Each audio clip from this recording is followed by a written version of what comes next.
name's Blake Blanco. Welcome to my dream.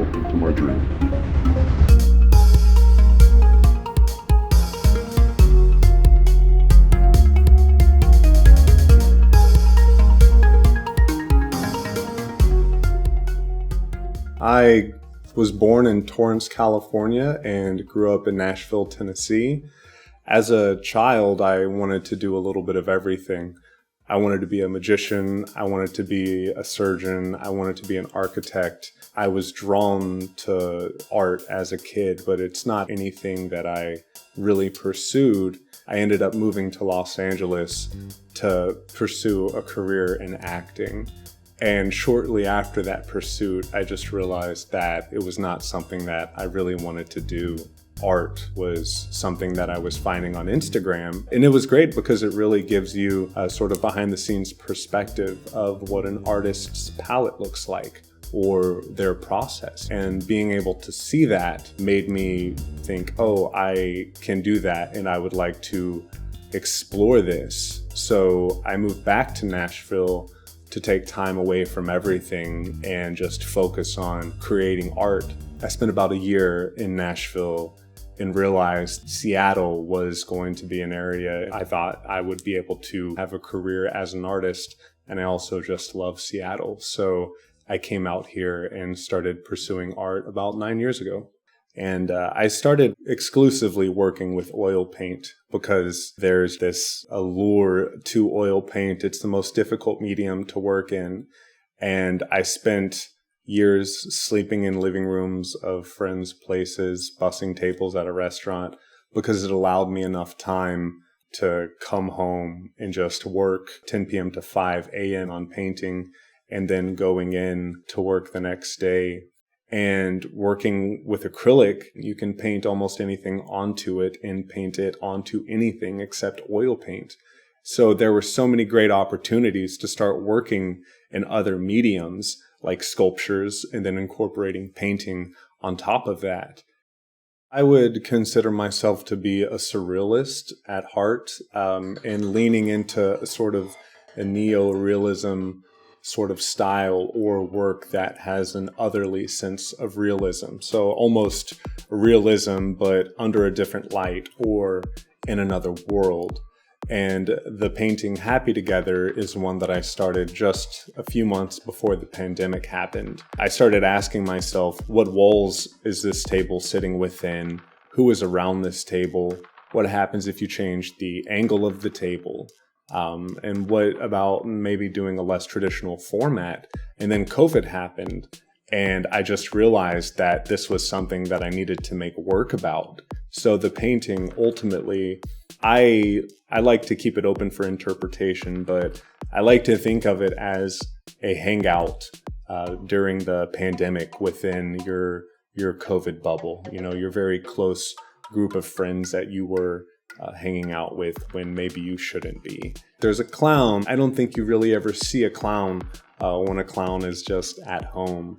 There's also a sort of like punk greaser kind of figure. And there's a snake that is covered in a Louis Vuitton print that is crawling under the table and coming out of the other side with sapphire head and ruby eyes, sort of staring at this platter of deviled eggs.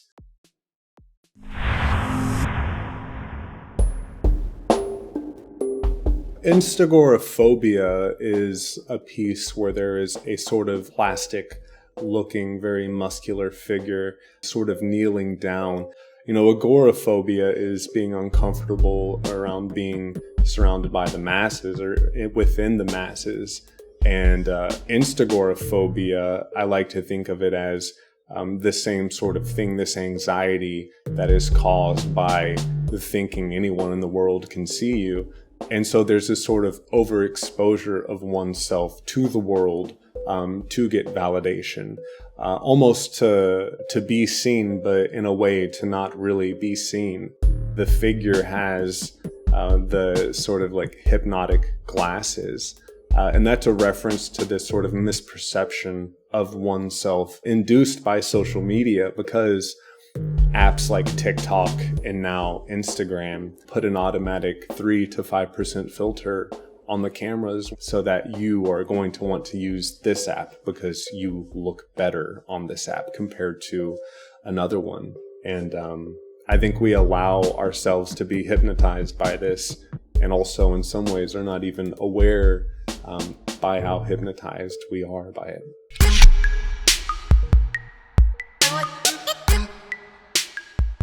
Monotyping is something that I really want to share with so many other artists. They're very close to my heart in one way because it's nice to sort of step away from painting and to make a print, but also to still be using these very familiar tools, like my brushes or palette knives, to create something that is a print. So many times people have asked me if the monotypes are photo transfers or not. And I get it, because it absolutely does look like that, especially when there are certain techniques. And it's bizarre because it's painted, but it's a print. So there's a weird sort of funky area in there. I typically will either do landscape or still life works with my monotypes. And I did one of Kanye called Bound to Light, with this sort of jar sitting on the table and Kanye's face floating in the middle of it with croissants. And I did it because Kanye was such an inspiration to me. He is about artists believing in themselves.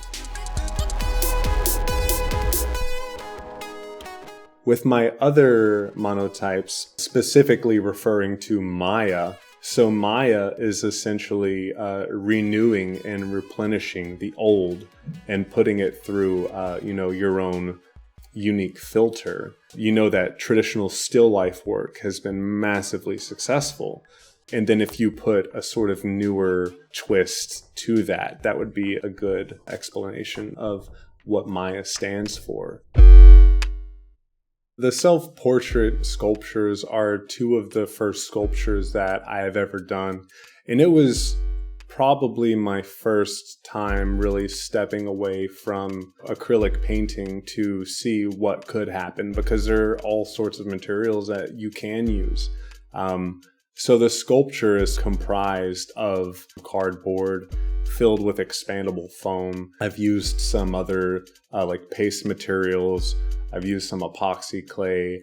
I took a bullet and I put it in between my lips and made a cast as a sort of surrendering myself, because I've always sort of avoided relationships because of just things I needed to work through. And I ended up finding somebody that made me surrender to myself. So the bullet, it's not really expressing any sort of intrusion. It's actually just this sort of surrendering that is happening. And the other sculpture, Dreams of Desires, has breasts for eyes, which are actually casts of my girlfriend's breasts that I placed. And she has an egg in her mouth, this sort of sensitive object that needs to be protected, that is easily cracked. And there are hands that are actually casts of my hands and fingers that are sort of at the bottom and caressing this figure. The mirrors were essentially my first attempts at making these sort of interior sculptures, something that someone could hang on their wall that was sort of pulled out of this world. I work at a restaurant, and I've seen people take 8 to 10 pictures of themselves over and over again.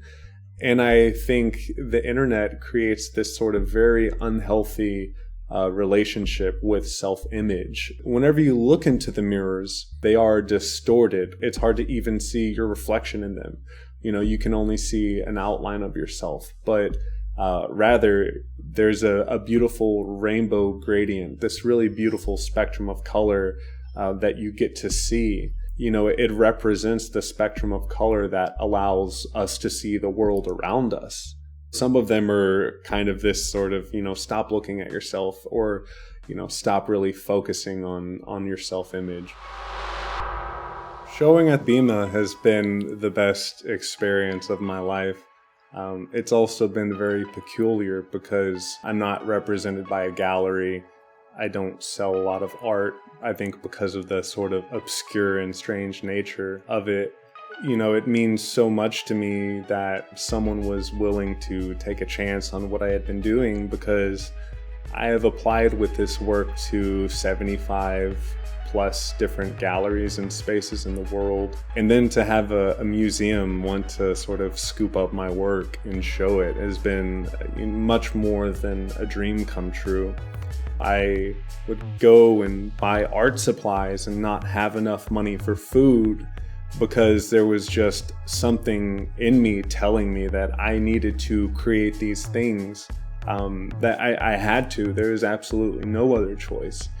And then, not getting any attention from galleries with the work was just kind of jarring at times. But I just believe in the work and the message behind the work so much that I had to just keep going and trust myself and have faith that if you build it, they will come.